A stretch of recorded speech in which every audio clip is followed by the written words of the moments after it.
the kids are all right, guys, even if their universities hate them. But this is obviously a season of graduation. And at a lot of different universities, those chosen to speak have been speaking out on Gaza, which means all of them have basically said to the administrators, oh yeah, I'm going to give a speech about, hard work and hustle culture and intellectual freedom or something. And then when they get up there, they're like, stop the genocide, stop the complicity, which is why so many universities are upset. But it kind of all kicked off with the valedictorian of NYU, Logan Rozos, who graduated from Gallatin. Shout out to Gallatin grads. I am one of them. Yes, I have a degree in post-colonial feminist studies. Fuck you. I'm unemployable. Here is Logan saying what he said. Tell me when it starts to get insane. Addressing you all, my moral and political commitments guide me to say that the only thing that is appropriate to say in this time and to a group this large is a recognition of the atrocities currently happening in Palestine.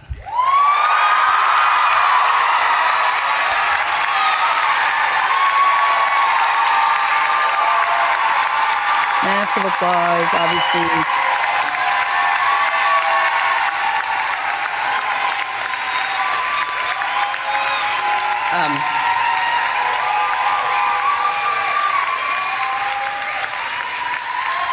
I want to say that the genocide currently occurring is supported politically and militarily by the United States, is paid for by our tax dollars, and has been live streamed to our phones for the past 18 months. And that I do not wish to speak only to my own politics today, but to speak for all people of conscience, and all people who feel the moral injury of this atrocity. The moral injury of this atrocity. It is so basic. It's very, very, the kinds of things he's saying is like, it's being supported by the United States. There, what do you want me to say? He doesn't even invoke NYU and possible ties that NYU might have or investments they might have in Israel or any kind of weapons manufacturers. And they withheld his diploma. That's fun. This was the easiest call I made because, Dave, I'm an alum of NYU, spent most of it protesting the Iraq War.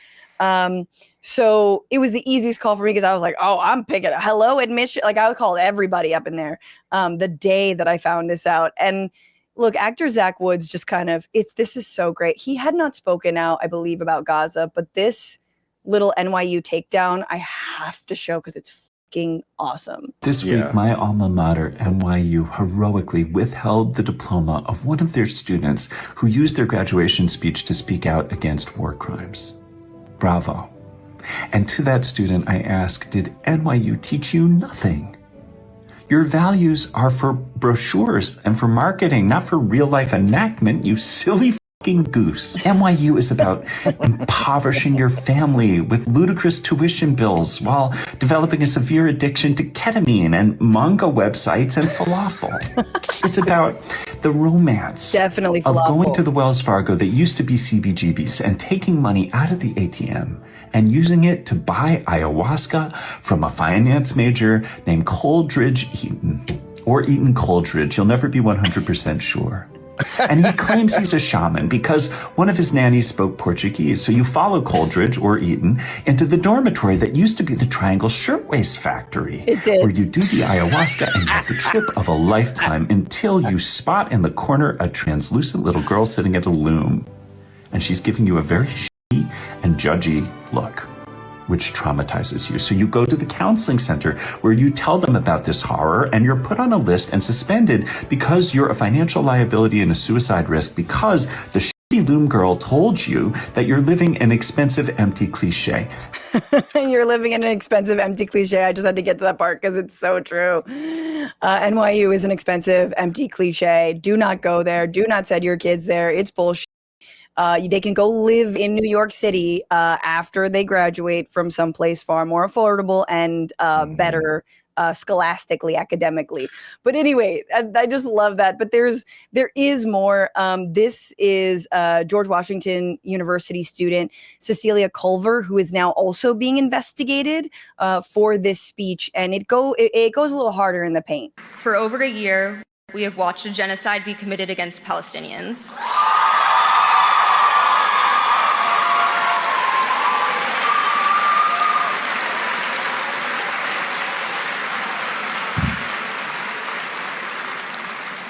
I cannot celebrate my own graduation without a heavy heart, knowing how many students in Palestine have been forced to stop their studies, expelled from their homes, and killed for simply remaining in the country of their ancestors.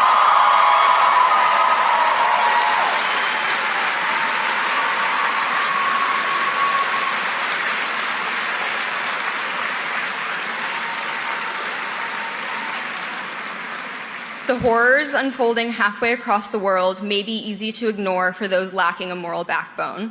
For the rest of us,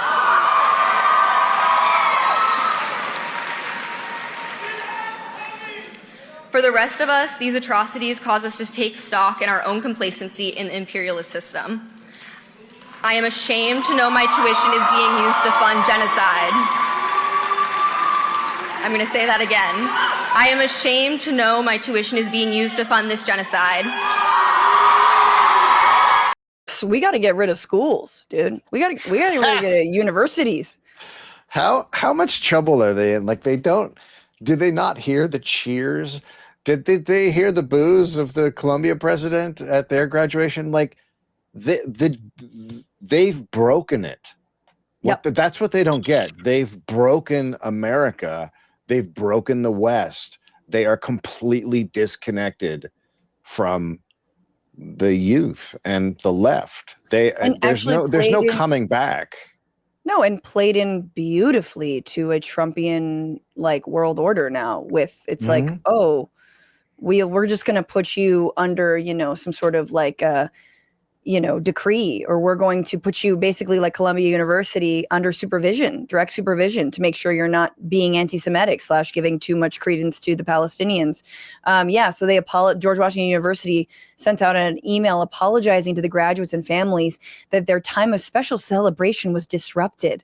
We're investigating this matter immediately, including whether event protocols were followed properly and whether the students' actions violated the code of conduct. What's so sick about this kind of is we're living in a post Mahmoud Khalil just got disappeared into Louisiana world.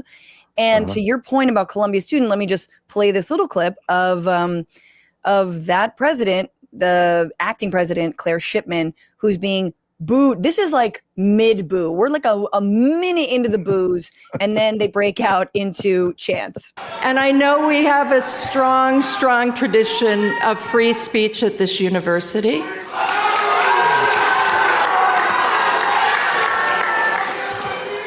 And I am always open to feedback, which I am getting right now. The work of your generation will be to shape these interesting times, to define the values.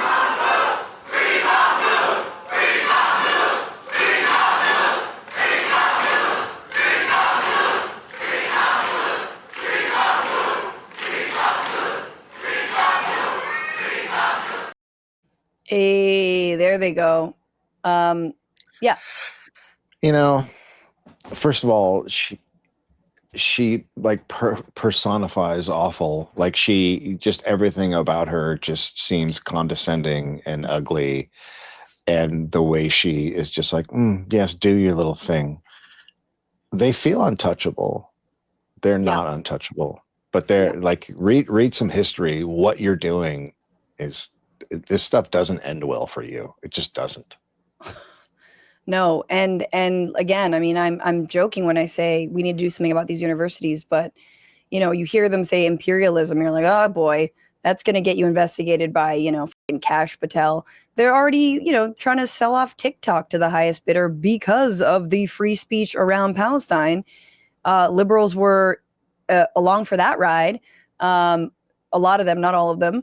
And now we see this, and it's like, well, you're going to have to put George Washington University under custodianship, like under whatever it is, like a a conservatorship. That's the word I've been looking for. Like a conservatorship, because there's just too much free speech. I mean, this is what's crazy is like, that's why like Palestine is really so central, because, you know, there were battles fought in the 60s and 70s for ethnic studies, for Black studies, for gender studies, for, you know, these were battles. It didn't just fucking happen. Students did this. And so it's just wild that like, oh, you're allowing this one issue that seems to coalesce a lot of the things that kids are taught about. You know, we learn about colonialism. That's, again, post-colonial feminist theory. That's me. You know, and you're silencing speech on this one issue. Well, we could talk about everything else. Again, true lib shit, because they're like, oh, well, that stuff's history. I mean, you do a history podcast, Dave, which I think is so interesting because you can look back and talk about, I mean, some of them are inane and hilarious stories, but some of them are also like, well, we were always against this, which really is that mantra of like, you know, one day we will all say we were against this, but right now people are being silenced, investigated, disappeared for merely mentioning it. I would say that they're going to try to say that, but as you can hear in the applause, the people who are going to try to say were against it are not going to be able to. I don't think they understand what they've done. And we all knew this was going to come to him starving a population. I mean, if you asked any leftists, this is, you know, Sarah Silverman said, you know, stop their water and food, like in the early days. And it was like, yeah, she had an edible. That's what they were always going to do. What was her excuse? I was thinking about this the other day. She said she was like running on no sleep or something. And you were like, I think you were running on propaganda, girl. Like, I don't get tired and get genocidal. That's not what happens. No, not at all. Like, people aren't going to forget that. People aren't going to forget that she said it. No one's going to forget Schumer. No one's going to forget the Dean of Columbia. It's all on the record. You're all on the record. France coming out and saying, oh, we've got to stop this now. You're done. No, you're on the record. You did this already. You did all of this. This is all you. Yeah. And I don't think there'd be anything differently happening if Biden was in office, not even slightly, or Harris. Nothing different would be happening. We wouldn't have had the temporary ceasefire we had. I think we know that. I still believe that Harris was minimally more susceptible to pressure. But again, I think that any Democratic politician, what they should be doing right now is renouncing all AIPAC money, no matter what, or Israeli lobby money. And the fact that they're not is wild, because it's literally the least they could do. But they don't know what to do, because all they know how to do is take money. So this is an incredibly powerful lobby, and they don't know what to do. Like the voters in the Democratic Party are like, I mean, is there anything that is that opposed? Like it's like 86% are just like, no, like it's crazy how much people are opposed to what's happening. Yeah. And the Democrats are just like, yeah, no, it's good. And you're like, what? Ron Ryan reminding us that Barron Trump also finished his freshman year at NYU. So who knows? In 3 years, he might be saying words like imperialism, because that's what school does. What's going on, Frantifa? If you haven't already, subscribe to this channel right now. Hit that button. And also, you can become a patron and support the show every single week. Get access to bonus episodes and exclusive merchandise. Patreon.com/bitchuation room. Do